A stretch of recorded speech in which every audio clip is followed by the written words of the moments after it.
2026-এ জনগণের মেহনতি মানুষের ভোটে একটা নির্বাচিত সরকার আসছে।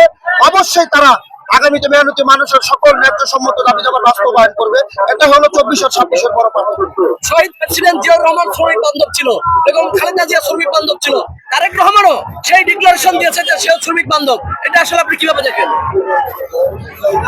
আমাদের দল বাস্তবতা বিশ্বাসী, মুখে কথায় না।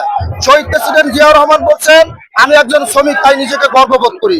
বেগম খালেদা জিয়া মেহনতি মানুষের জন্য অনেক পরিশ্রম করছেন। মেহনতি মানুষের জন্য বাস্তবতা করে ইনশাল্লাহ দেখাবে। শ্রমিক দল, মোহাম্মদপুর থানা শ্রমিক দলকে নিয়ে আপনার আগামী চিন্তা ভাবনা কি? আমাদের আগামী চিন্তা ভাবনা, আমাদের চেয়ারম্যান সাহেব এবং প্রধানমন্ত্রী সে যেভাবে সিদ্ধান্ত দিবে ঠিক সেভাবেই চলবে। কোন চাঁদাবাজ, কোন সন্ত্রাস, কোন দখলবাজ ইনশাল্লাহ থাকবে না। খালেদা জিয়া এবং জিয়া রহমান যেভাবে ইনশাল্লাহ চালাইতে আছে, তার ছেলেও আশা করি সেই নাম রেখে ইনশাল্লাহ ঠিক ওইভাবে চালাবে। কোনো বদনাম করতে পারবো না ইনশাল্লাহ। প্রেসিডেন্ট জিয়াউর রহমানের মধ্যে কোথায় হাতে করেছে? হ্যাঁ, আমার হাতে করেছে। তিনিও বলছে সে একজন কৃষকের ছেলে।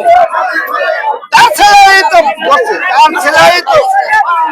ভাই হাটের কথা বলেন, দাঁড়ায় কথা বলা দেবো না। পারবেন না তো, পারবেন না। কি অবস্থা?